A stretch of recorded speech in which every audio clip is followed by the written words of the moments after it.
በስመ አብ ወወልድ ወመንፈስ ቅዱስ አሐዱ አምላክ ይትባረክ እግዚአብሔር አምላከ አበዊነ ስቡህኒ ውእቱ ወልዑልኒ ውእቱ ለዓለም። የተወደዳችሁና የተከበራችሁ የእግዚአብሔር ቤተሰቦች አባቶች፣ እናቶች፣ ወንድሞችና እህቶች እንዲሁም ሕፃናት ሁላችሁም በእግዚአብሔር ስም እንደምን ሰነበታችሁ? እንደምን አደራችሁ? ለዚህች ሰዓትና ዕለት ያደረሰን ልዑለ ባሕሪ ቅዱሰ ባሕሪ ንጹሐ ባሕሪ ሕያወ ባሕሪ እግዚአብሔር አምላካችን ዛሬም ዘወትርም ስሙ የተመሰገነ ይሁን።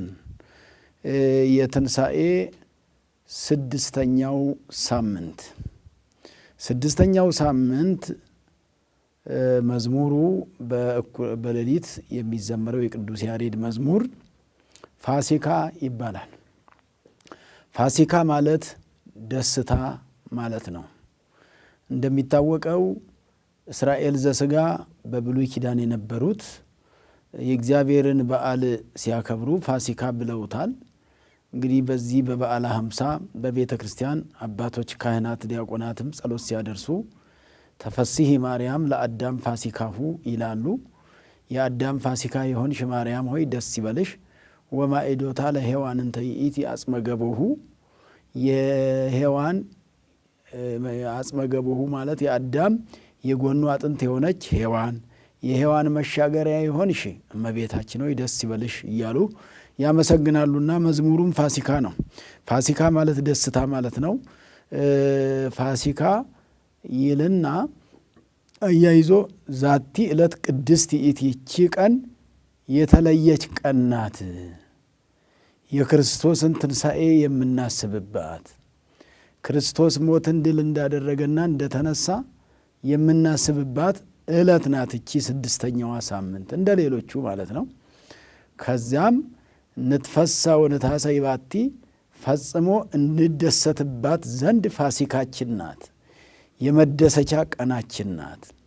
5500 ዘመን በስጋቸውም በነፍሳቸውም አዝነው ተክዘው ይኖሩ የነበሩ የሰው ልጆች የተደሰቱባት የክርስቶስ ትንሣኤ ቀን ስለሆነች ፋሲካ ትባላለች ነው። ፈጽሞ እንደሰት ማለት በነፍስ በስጋ እንደሰት ዘንድ። አንዳንድ ደስታ የስጋ ብቻ ይሆንና የነፍስ ደስታ ሳይኖር ይቀራል።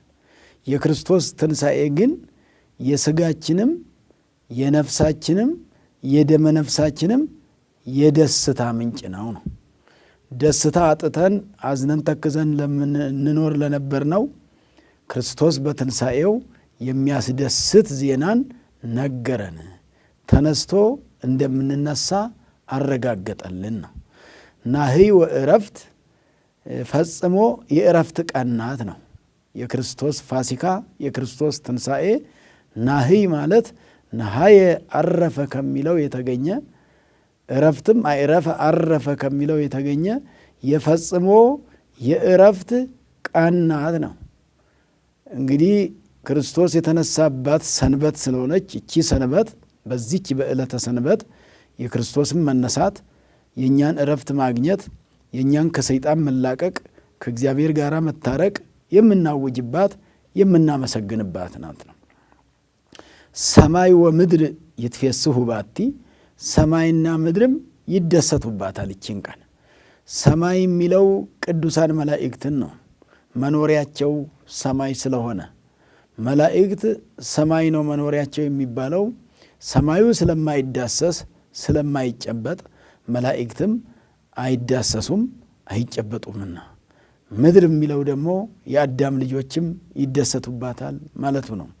የአዳም ልጆች መኖሪያቸውም መፈጠሪያቸውም ከምድር ስለሆነ በኋላ በስራቸውና በመጨረሻቸው ሰዓት ግን ሰማያዊ ይሆናሉ። ስለዚህ ሰማይና ምድር ይደሰቱባታል ማለት በሰማይ የሚኖሩ መላእክትና በምድር የሚኖሩ የአዳም ልጆች አብረው ይደሰቱባታል በክርስቶስ ትንሣኤ ማለት ነው። የክርስቶስ ትንሣኤ እንደዚህ ናት።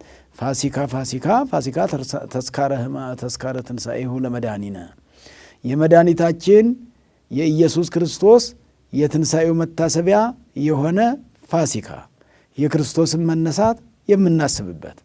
ክርስቶስ ተነስቷል የምንልበት፣ ለሐዋርያት ተገልጧል የምንልበት፣ ለቅዱሳት አንስት ተገልጧል የምንልበት፣ ይልቁኑ አስቀድሞ ቅድመ አስተርአያ ለማርያም መግደላዊት እንተ እምኔሃ አውፅአ ሰብዓተ አጋንንተ 7 አይነት አጋንንትን ላወጣላት ለመግደላዊት ማርያም አስቀድሞ ታያት።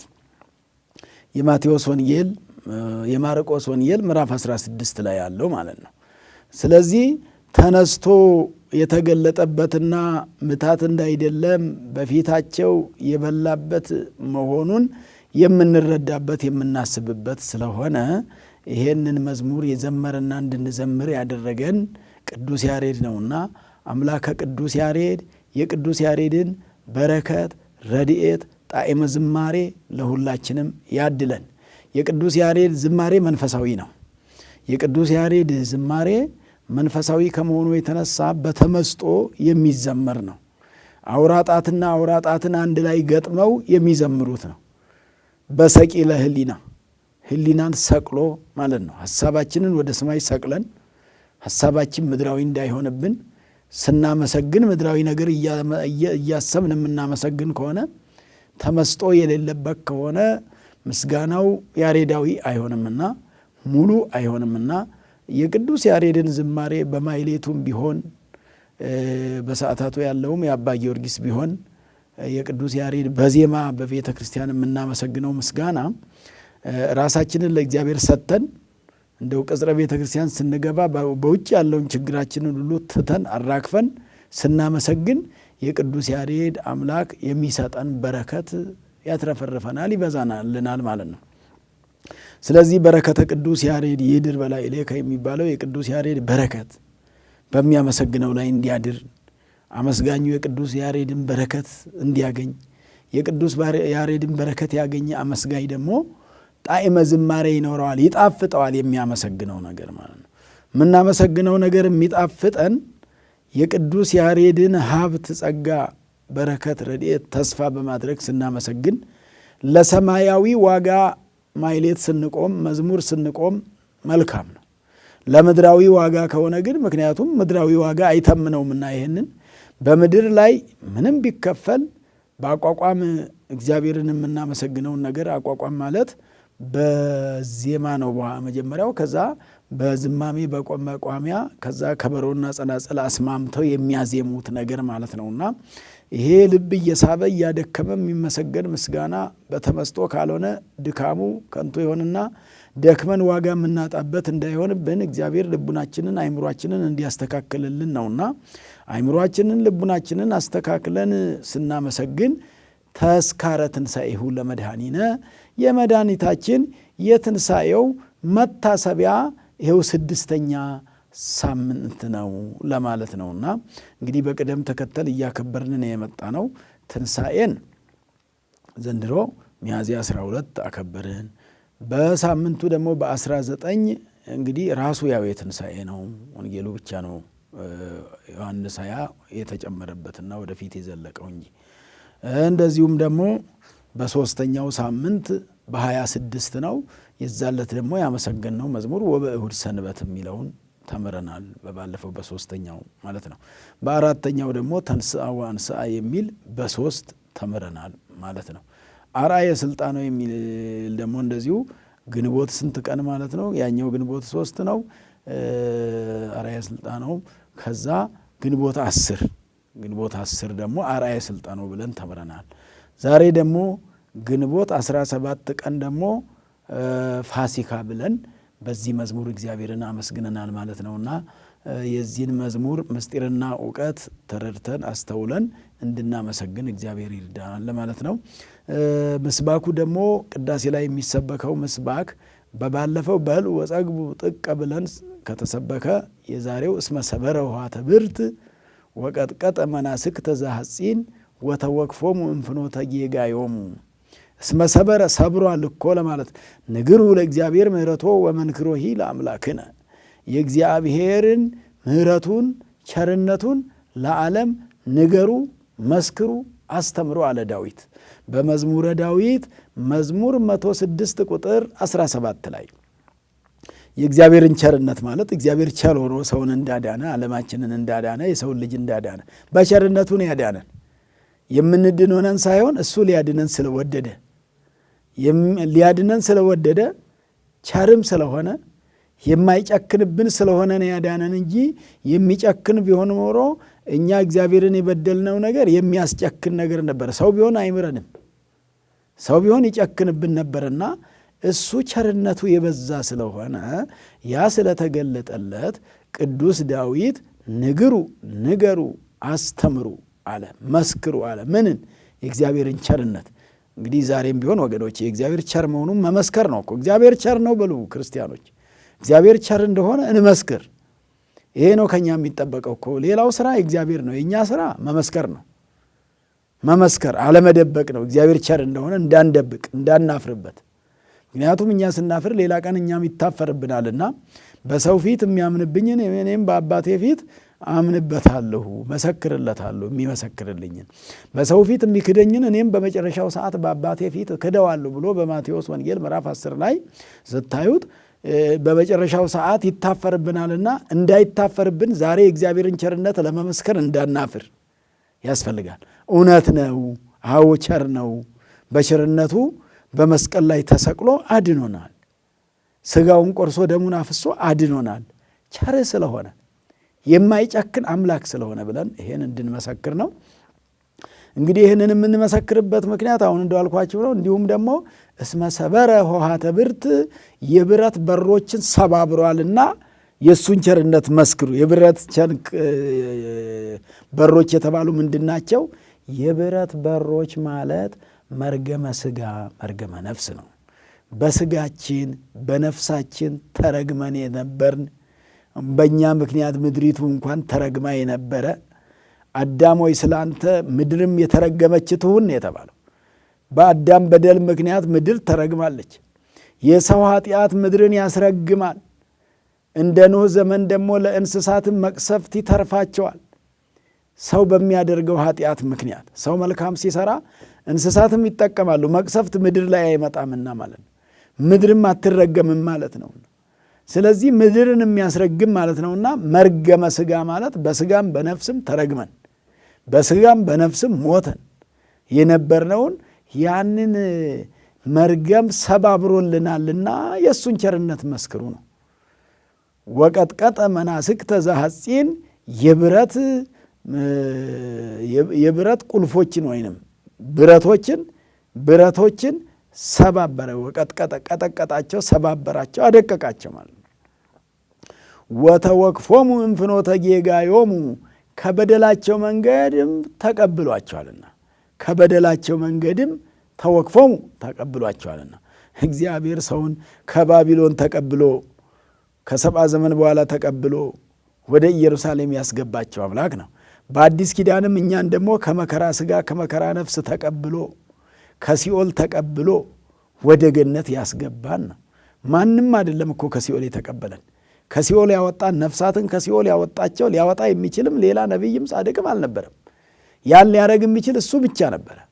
እርሱ ብቻ ኢየሱስ ክርስቶስ በእውነት ያንን የማይቻለውን ችሎ ከሰይጣን ጋር ተጋፍጦ ሰይጣንን ድል አድርጎ አጸውተ ሲኦል አድለው ሎቱ ይላል ቅዱስ ያሬድና በሲኦል ያሉ በረኞች ሁሉ በሩን ለቀቁለት። አጋንንት በሩን ዘግተው የነበሩ ሊይዙት አልቻሉም። ሞት የሚያይዘው ነውና፣ ሞትን ድል ያደረገ ነውና፣ ሞትን ያሸነፈ ነውና፣ መቃብርን ያሸነፈ ነውና፣ በመቃብር ውስጥ መበስበስን ያሸነፈ ነውና ይህን ሁሉ አሸንፎ የመጣ አምላክ እንግዲህ ይህን ሁሉ አሸንፎ ወደ ገነት ነፍሳትን የመለሰ ወደ ገነት ያመጣ አምላክ ነውና ስለዚህ እሱን አመስግኑት፣ ለእሱ መስክሩ። ንግሩ ለእግዚአብሔር ምህረቶ የተባለው ወመንክሮሂ ለእጓለ እመሕያው ድንቅ ነገሩንም ለሰው ልጅ ንገሩ፣ ላልሰሙት አሰሟቸው። ክርስቶስ መርገመ ሥጋ መርገመ ነፍስን አጥፍቶልናል እኮ በሏቸው ነው። ወተወክፎሙ ተቀባይ ያጡትን ተቀበላቸው፣ አዳኝ ያጡትን አዳናቸው፣ በረከተ ሥጋ በረከተ ነፍስ ያጡትን በረከተ ሥጋ በረከተ ነፍስን ሰጣቸው ብላችሁ አመስግኑ ነውና እግዚአብሔር አምላካችን ስሙ የተመሰገነ ይሁን። ቅዱስ ዳዊት ይህንን ያመሰጠረው ይህንን ያስረዳን ማለት ነው። ምስባኩ ይህ ሲሆን ወንጌሉ ደግሞ የዮሐንስ ወንጌል ምዕራፍ 21 ከቁጥር 15 እስከ ፍጻሜ ነው። እሱ ምንድን ነው የሚለው? ምሳ ከበሉ በኋላ ይላል።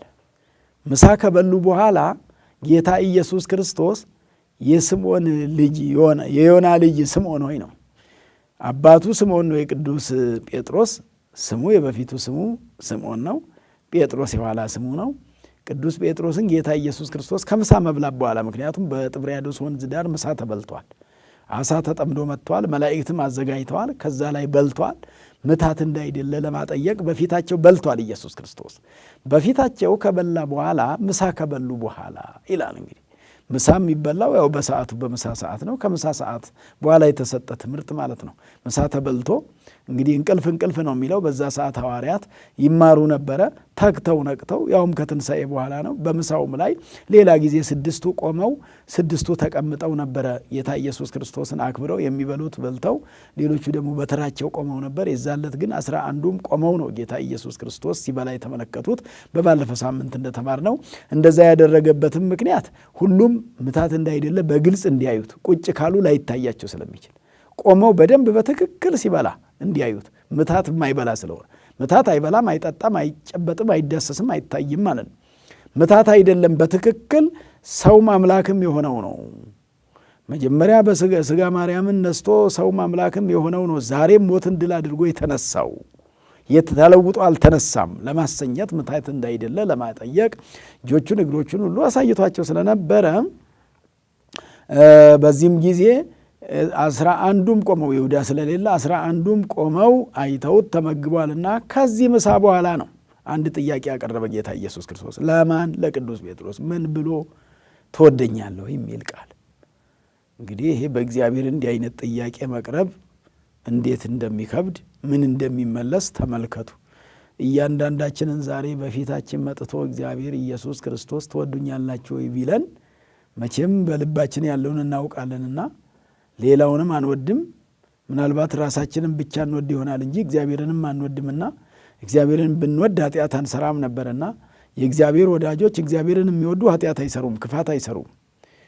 እግዚአብሔርን የሚወዱ በስራቸው ነው የሚታወቁትና እግዚአብሔርን የሚወዱ የግል ጥቅማቸው ላይ ብቻ አያተኩሩምና የሌላውም ሰው ጥቅም ሊኖረው ይችላል ብሎ ያስባሉና ይህን ጥያቄ ሲያቀርብ ቅዱስ ጴጥሮስ እንግዲህ የሚያስደነግጥ ቃል ነው። ከአሁን በፊትም በዚያ በቀራንዮ የገጠመው ነገር ይታወቃልና ጌታ ሆይ አለ። አሁን በፊት ሁላቸውም ቢክዱህ እኔ አልክድህም ነበረ ሲል የነበረው፣ ሁላቸው ቢሸሹ እኔ አልሸሽህም ብሎ ነበረ። ነገር ግን ቀድሞ ከሁሉም በፊት አላውቀውም፣ ከዚህ ጋር ነበርክ ሲባል ኧረ እኔ አላውቀውም ብሎ እንግዲህ ስለፈራ ሌላ ነው የተናገረውና ተወፈ የመሮ ሰማይ የማነ ጴጥሮስ ከሃዲ ወመምህረ ወንጌል ኮነ ጳውሎስ ሰዳዲ እንዲል ማለት ነው።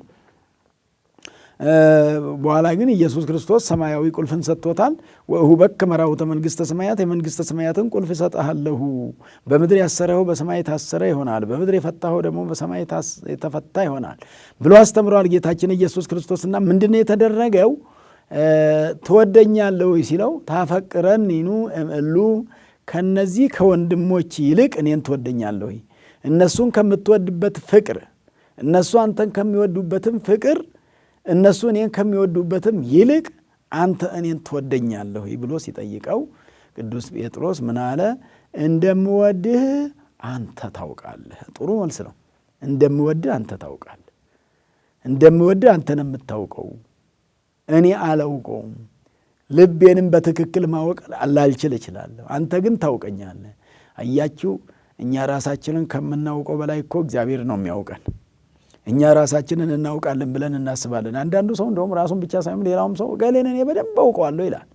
ጠንቅቄ አውቀዋለሁ፣ በደንብ የእሱን ነገር እኔ ያውቃለሁ ይላል። በምን ይታወቃል? እንኳን ሌላውን ለማወቅ ራስንም ማወቅ እኮ ያቅታል። እኛንም እኮ ራሳችንን ጥቂት ነው የምናውቀው። በደንብ ላናውቅ እንችላለን። እናውቃለን እንል ይሆናል፣ በምንለው ልክ ግን ላናውቅ እንችላለን ራሳችንን። በዚህ ጊዜ እንግዲህ ጌታ ኢየሱስ ክርስቶስ ይህን ሲለው እንደምወድህ አንተ ታውቃለህ ሲል የቅዱስ ጴጥሮስ መልስ ጥሩ መልስ ነው። እንድንመልስ ነው ሁላችንም። አንተ እግዚአብሔርን ታመልካለህ ስንባል አዎ መቼም እንደማመልክ እግዚአብሔር ያውቃል ማለት ያስፈልጋል። አንተ ትጾማለህ ስንባል እንደምጾም እግዚአብሔር ያውቃል እንጂ እኔ ባልኩት አይደለም። አንተ ትቆርባለህ፣ አንቺ ትቆርቢያለሽ ሲባል እንደምቆርብ እንደማገለግለው እሱ ያውቃል እንጂ እኔ ምኑን አውቀዋለሁ ማለት የትህትና ቃል ያስፈልጋልና ይህንን ቃል ሲጠቀም ቅዱስ ጴጥሮስ ጌታ ኢየሱስ ክርስቶስ በጎቼን ጠብቅ አለው። ስልጣን ሰጠው፣ ጠባቂ ያደረገው፣ እረኛ ያደረገው፣ የበጎች ጠባቂ ያደረገው። በጎቹን ጠብቃቸው ተኩላ እንዳይበላቸው ማለቱ ነው። ተኩላው መናፍቅ ነው። ተኩላው አጥፊ ነው። ተኩላው እንግዲህ መንጋውን ይበትናል፣ በጎችን ይበላል፣ በጎችን ለሞት ይዳርጋቸዋልና በጎች ጠባቂ ያስፈልጋቸዋል። እነዚህም በጎቼን ጠብቅልኛል። ራእይኬ አባግዕየ፣ በጎቼን ጠብቃቸው፣ ተንከባከባቸው ወደ ለመለመ ሳር፣ ወደ ለመለመ ሳርና ወደ ጠራ ውሃ ውሰዳቸው አለ። ወደ ለመለመ ሳርና ወደ ጠራ ውሃ ውሰዳቸው። እንግዲህ የለመለመ ሳር የሚባለው እንግዲህ ለበጎች ሳር ነው፣ ውሃውን ውሃ ነው። ለክርስቲያኖች በጎች የተባሉት ለጊዜው 10 ሐዋርያትን እሱ 11ኛው ስለሆነ ቅዱስ ጴጥሮስ ይሁዳም ስለሌለም እነዚህን 10ን ጠብቃቸው ማለት እንግዲህ ለምእመናን ሥጋው ደግሞ ያስፈልጋቸዋል ማለት ነው። እንደ ሳር ሥጋው ለበጎች ሳር እንደሚያስፈልግ እንደ ውሃ ደሙ ለኢየሱስ ክርስቶስ ያስፈልጋል ማለት ነው። እና በጎቼን የተባሉ 10 ሐዋርያትን ጠብቃቸው፣ በኩሩ ናቸው፣ ሊቁ ናቸው፣ ምራቸው፣ አጽናናቸው፣ አበርታቸው። ይህን 10 ቀን ያለ መንፈስ ቅዱስ ስለሚቆዩ እንግዲህ ይህም በዓለ ሃምሳን በመንፈስ ቅዱስ እስከሚጸኑ ድረስ ሐዋርያትም ይፈሩ ነበረ፣ ይጨነቁም ነበረ፣ ይረበሹም ነበረ። ስለዚህ አንተ አጽናቸው ተብሎ የመጀመሪያው በጎችን። ሁለተኛም ጥያቄ ቀረበ እንደዛው ተመሳሳይ ትወደኛለሁ የሚል አንተ ታውቃለህ አለ። አሁንም እንግዳው ግልገሎችን ጠብቅ አለ። ግልገሎች የተባሉት ደግሞ 70 አርድእትን ጠብቃቸው። እነ ቅዱስ ማርቆስን፣ እነ ቅዱስ ሉቃስን፣ እነ በርናባስን፣ እነዚህ እነ ቲቶን፣ እነ ፊልሞን፣ እነዚህ 70 አርድእት የሚባሉትን ከ70 አርድእት ወገን የሆኑትንም እነሱን እነ በርናባስን ጠብቃቸው ነው። እነዛ የቅዱስ ጳውሎስ ደቀ መዛሙርት ናቸው፣ እነ ፊልሞና እነ ቲቶ ማለት ነው። ስለዚህ 70 አርድእቱን ጠብቃቸው ነው። 70 አርድእትን ጠብቃቸው፣ አገልግላቸው፣ ምራቸው፣ አጽናቸው፣ አበርታቸው። ሰይጣን እንደ ስንዴ ሊያበጥራቸው ሲቀርብ አንተ ግን ጸንዖሙ ለአኀዊከ ባልንጀሮችህን አጽናቸው፣ አበርታቸው። ሰይጣን ሊያበጥር ቀርበዋል፣ ሊበትን ቀርበዋል። ሰይጣን መልካም ጉባኤ ይበትናል፣ መልካም ሕይወትንም ይበትናል። የተሰበሰበ ሕይወታችሁን የሚበትንባችሁ ሰይጣን ነውና የተሰበሰበላችሁን እግዚአብሔር ላይ አንድ የሆነላችሁን እግዚአብሔር ጋር የተረጋጋላችሁን ሕይወት የሚበትንባችሁ ሰይጣን ስለሚኖር እሱን እንዳይበትናቸው ወንድሞችን እንዳይበትን አጽናቸው። ማንን? 70 አርድእትን። ሦስተኛ ጠየቀው። ጥያቄው ተመሳሳይ ነው። መሱ ላይ ቅዱስ ጴጥሮስ ግን ሐዘነ ወተከዘ፣ እጅግ አዘነ ተከዘ። ይሄ ጥያቄ ተደጋገመብኝ፣ ልወድቅ የሆነ ወይ እንደዛ እንደተለመደው ልፈተን የሆነ ወይ ብሎ ፈራ። ቅዱስ ጴጥሮስ ደነገጠ። አሁንም ጌታ ኢየሱስ ክርስቶስ ጠቦቶቼን ጠብቅ አለው። 36ቱ እናቶችን ቅዱሳት አንስትን ጠብቃቸው፣ አበርታቸው። ወደ ክርስትናው በቅርቡ የመጡ ናቸው። እነ መግደላዊት ማርያም ናቸው።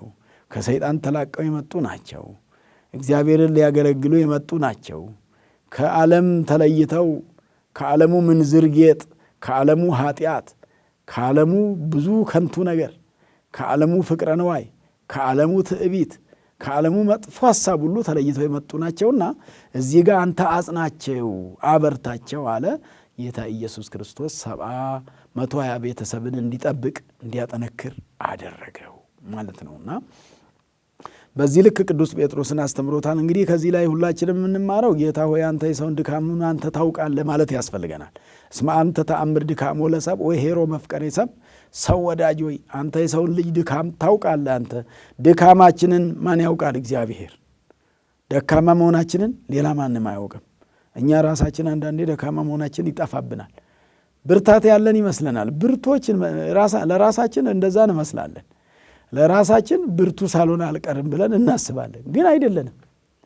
ብርቱ ጸሎተኛ ነን ብለን እናስባለን፣ አይደለንም። ብርቱ መንፈሳዊ ነን ብለን እናስብ ይሆናል፣ አይደለንም። እሱ ያውቃል ነው፣ እሱ ያበርታን ነው እንጂ እኛ ብርቱ ነን ጠንካራ ነን ብለን ልንል አንችልም። ብርቱ ነን ብለን ለማሰብ እኛ እንቸገራለን። ስለዚህ አንተ ታውቃለህ የሚል ጸሎት ጸልዩ ክርስቲያኖች። አንተ ታውቃለህ፣ እኔ አላውቅም። እውቀቱን አንተ ስጠኝ፣ ማስተዋሉን አንተ ስጠኝ፣ በቀና መንገድ መሄዱን አንተ ስጠኝ፣ አንተ በምትመራኝ መንገድ ማለት ያስፈልጋልና ይህን ሁሉ ትምህርት ለቅዱስ ጴጥሮስ ያስተማረ እኛንም ይጠይቀናል ኢየሱስ ክርስቶስ። ዛሬም ትወዱኛላችሁ እኮ ይለናል። እንጠይቃለን እኮ ቤተ ክርስቲያኒቱን ትወዷታላችሁ ወይ? የሚወዳትማ እንግዲያው በጎ ነገር ነው የሚሰራው። የሚወዳትማ እንግዲያው ፍቅር ነው የሚኖረው። ሃይማኖታችሁን ትወዱታላችሁ ወይ? አዎ። ሃይማኖታችንን የምንወደው ከሆነ ሃይማኖቱ የሚወደውን ነገር፣ ሃይማኖቱ የሚፈቅደውን ነገር ሃይማኖቱ ከሚፈቅደው ውጪ ብንሰራ እንጠየቅበታለን። ስለምንጠየቅ ትወዱኛላችሁ ብንባል መልስ እንዳይጠፋብን ይሄን ትምህርት የተማርን ሁላችን፣ ይሄ ትምህርት የደረሰን ሁሉ ብዙ ጊዜ በምእመናንም ብትሆኑ በምታደርጉት ትሩፋት፣ በምትሰሩት በጎ ስራ ሁሉን አከናውነናል፣ ሁሉን ሰርተናል ከማለት ይልቅ እግዚአብሔር ሆይ አንተ ታውቃለህ፣ አዋቂው አንተ ነህ፣ እኛ ምንም አናውቅም ማለት ስለሚያስፈልግ ትወዱኛላችሁ ስንባል አንተ ታውቃለህ ብለን መልስ ለመስጠት እንድንዘጋጅ የሚያዘጋጀን ትምህርት ነው። ለትትና የሚያዘጋጅ ትምህርት ነውና ትትናችንን አሟልተን እግዚአብሔር የሚወደውን ስራ ለመስራት እግዚአብሔር ይርዳን እና ከዚህ ጋር እንግዲህ ቅዱስ ጴጥሮስ ወደ መጨረሻውም ቅዱስ ጴጥሮስን ጌታ ኢየሱስ ክርስቶስ አንተ ጎልማሳ ሳለህ ራስህ ወጣት ሳለህ፣ አንተ ገና ጎልማሳ ሳለህ ሌላው ያስታጥቅሃል፣ ትልቅ በጎለመስህ ጊዜ ራስህ ትታጠቃለህ ነው። ባዕድ ያስታጥቅሃል ወደ መጨረሻው። አዎ አሁን ዛሬ ራስህ ትታጠቃለህ፣ ሌላ ቀን ሌላው ያስታጥቅሃል የተባለ እንግዲህ አሁን ዛሬ በራስህ በቀራንዮ የነበረውን መከራውን ፈተናውን መናገር ነው። ወደ መጨረሻው ደግሞ ሌላ ያስታጥቅሃል ማለት ባዕድ ኔሮን ያስታጥቅሃል። አንድም ባዕድ መንፈስ ቅዱስ በክብርም በግብርም ከዚህ ዓለም የተለየ ነውና መንፈስ ቅዱስ ያስታጥቅሃል፣ ቋንቋ ይገልጽልሃል፣ ፈሪ የነበርከውን የማትፈራ ያደርግሃል፣ በአእምሮ ያድስሃል፣ ከብሌት ትታደሳለህ፣ በአእምሮ ትጎለምሳለህ እየተባለ እየተነገረው ነው ለቅዱስ ጴጥሮስ። ስለዚህ እንግዲህ ምናልባት ሌላ ጊዜ መንፈስ ቅዱስ ይመራሃል፣ በመንፈስ ቅዱስ ትበረታለህ። ይህን ዛሬ የምትፈራው ሞት ያኔ አትፈራውም። እንደዚህም ጌታ ኢየሱስ ክርስቶስ እንደውም ቅዱስ ዮሐንስ ወንጌሉን ሲጽፍ ቅዱስ ጴጥሮስ በምን አይነት አሟሟት እግዚአብሔርን እንደሚያገለግል ሲነግረው ይሄን ነግሮታል ነው። በአይሞት በምን አይነት ሞት እንግዲህ መልካም ሞት እግዚአብሔርን እንዲያመሰግነው ያደርጋል። ክፉ አሟሟት የድሮ ሰው እንደው በእውነት የዋሃን አባቶቻችን ሲናገሩ እናቶቻችን ሲናገሩ አሟሟቴን አሳምርልኝ ይላሉ። አሟሟትም ያምራል። ከእግዚአብሔር ጋር የሆነ አሟሟት ያማረ ነው። ከእግዚአብሔር ተለይተው የሚሞቱት ሞት ግን ያማረ አይደለም። ሥጋ ወደሙ ተቀብለው የሚሞቱት ሞት ያማረ ነው ለክርስቲያኖች። ሥጋ ወደሙ ሳይቀበሉ የሚሞቱት ሞት ግን ያላማረ ሞት ማለት ነው። የሚያምር ሞትና የማያምር ሞት እንዳለ በዚህ እንገነዘባለን፣ በዚህ እንረዳለን ማለት ነው። የሚያምር ሞት መሞት ነው የክርስቲያኖች እንጂ ሞት ላይቀር ይችላል። የሚሞተው ግን እረፍት ነው። ነፍስና ሥጋ ነው የሚለያዩ፣ ከእግዚአብሔር ጋር ነው የሚኖረው። እንግዲህ ስለ ቅዱስ ዮሐንስ ወልደ ነጎድጓድም ሲጠየቅ እኔ እስከምመጣ ቢኖር ምን አግዶህ ነው ያለው ጌታ ኢየሱስ ክርስቶስ። አይሞትም አላለም። እኔ እስከምመጣበት ቀን ምን አግዶህ፣ እኔ እስከምመጣበት ቀን ድረስ ቢቆይ። ምክንያቱም ቅዱስ ዮሐንስ ወልደ ነጎድጓድ እንግዲህ ከመቃብር ላይ ነው የተሰወረው። መቃብሩ ከተዘጋጀ በኋላ ነው አፈር ለብሶ የቀረው። ሳር የበቀለበት ወዲያው ዕለቱን መቋሚያና ጭራው ነው ከመቃብሩ ላይ የተገኘው። ጥር 4 ቀን ተምረናል ባለፈው። ጥር 4 ቀን የቅዱስ ዮሐንስ ታሪክ ሙሉ አለ። በወሩ ደግሞ የቅዱስ ዮሐንስን ታሪክ በዛ ላይ የምንገነዘብ ይሆናል ማለት ነው። ከ12ቱ ሐዋርያት አንዱ የሆነ ወንጌሉንም የጻፈ እንደውም የእሱ ወንጌል ምዕራፍ 21 ያው የዛሬም የተማርነው ወንጌል የእሱ ስለሆነ ማለት ነው። እንደውም ወደ መጨረሻው ቅዱስ ዮሐንስ ከጻፈው ላይ ምንድን ነው የሚለው? ጌታ ኢየሱስ ክርስቶስ የሰራቸው ተአምራት፣ ያስተማራቸው ያደረጋቸው ተአምራትና ነገራት ሁሉ በመጽሐፍ ቢጻፉ መጽሐፍ ባልበቃም ነበር ነው የሚለው። ሰማይና ምድር ብራና ቢሆኑ፣ መላእክትና የአዳም ልጆች ጸሐፍት ቢሆኑ፣ ውቅያኖስ እንደ ቀለም ቢያገለግል፣ ሳሩ፣ እንጨቱ፣ ድንጋዩ እንደ ብዕር እንደ መጻፊያ ቢያገለግል መላእክትና የሰው ልጆች ጸሐፊዎች ሆነው እነዚህ ደግሞ በምድር ያሉ ነገሮች ሁሉ ዛሬ እንግዲህ እንደ ኮምፒውተር ሆነው ወረቀት ሆነው ቢያገለግሉ ተጽፎ አያልቅም። ተጽፎ አያልቅም። እግዚአብሔር ያደረገው ነገር የሰራው ነገር ተጽፎ አልቆ ሳይሆን አለ እንግዲህ ምዕራፍ 21 ድረስ ነው የደረሰው። ይህን ያክል ጻፈና ትንሹን ነው አለ የጻፍ ነው። ጌታ ኢየሱስ ክርስቶስ ወደዚህ ዓለም መጥቶ ካደረገው ነገር ላይ ካስተማረው ትምህርት ላይ ካበረከተው በረከተ ድንቅ ስራዎች ተአምራቱን ትምህርቱን ጠቅላላውን ብንጽፍ መሬት አይበቃውም፣ ዓለም አይበቃውም አለ። ዓለም አይበቃውም አለ። ለአንዷ መጽሐፍ እንኳን ዓለም አይበቃም አለ። የዓለም በሙሉ መጽሐፉ ቢቀመጥበት የተጻፈው ይሄን ተጽፎ የዓለም ይሸከመው ቢባል አይሸከምም፣ አይችለውም አለ። ለምን? ብዙ ነውና። የሰው ስራ ሳይሆን የእግዚአብሔር ስራም ስለሆነ እግዚአብሔር የሰራው የአብ የወልድ መንፈስ ቅዱስ እንግዲህ ወንጌል በምድር ላይ በመስፋፋቱ የአብን ፈቃድ የመንፈስ ቅዱስን ፈቃድ ወልድ ደግሞ ራሱ በአካል ወርዶ የሰራት ስለሆነች የሶስቱም ፈቃድ ናት ወንጌል። የአብ የወልድ የመንፈስ ቅዱስ ናት። ስለዚህ ምድር ባልቻለውም ነበረ ብሎ ነው የመሰከረውና ስለዚህ የዛሬው የስድስተኛው ሳምንት ትምህርታችን መዝሙሩ ፋሲካ፣ ምስባኩ እስመ ሰበረ፣ ወንጌሉ ዮሐንስ ምዕራፍ 21 ቁጥር 15 ጀምሮ እስከ ፍጻሜ ስለሆነ ይህን ሰንበት በዚህ መልክ ተረድተን በዚህ መልክ አውቀነው እንድንጠቀምበት ነው። እንግዲህ የንጉሥ ሚዲያችን ተከታታዮች አጋጣሚ የስድስተኛው ሳምንት በአንዳንድ ብልሽት ምክንያት ትንሽ ወደ ኋላ ዘግይቶብናል። እንግዲህ ይቅርታ አድርጋችሁልን። መቼም ዞሮ ዞሮ ቴክኖሎጂ የሚባለው የሰው ስራም ስለሆነ አብዛኛው የእግዚአብሔር ስራ ብቻ አይደለምና የሰው ስራ ሲሆን ደግሞ አንዳንዴ ይሞላል፣ አንዳንዴ ይጎላል።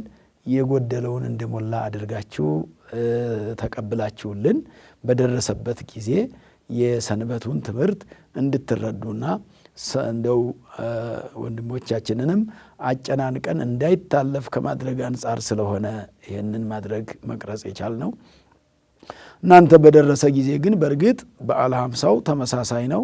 የዕለቱን ምስባክና መዝሙሩን ወንጌሉን ወደ እናንተ ማድረስ ከመፈለግ አንጻር በተስፋ ስለምትጠብቁ አንዷም ሰንበት አንዱም በዓል እንዲያመልጣችሁ እኛም አንፈልግም። አገልጋዮች ሊቃነ ዲያቆናት ወንድሞቻችንም ተግተው ነው የሚያገለግሉት። በራሱ ጊዜ ሲስተሙ አንዳንዴ የሚያመጣው ነገር ስላለ በሚፈለግበት ሰዓት ሳይደርስ የሚገኝበት ጊዜ አለና ይህንን እናንተም ተረድታችሁልን ከስንፍና እንዳልሆነ እንድታውቁልን ለማለት ነው።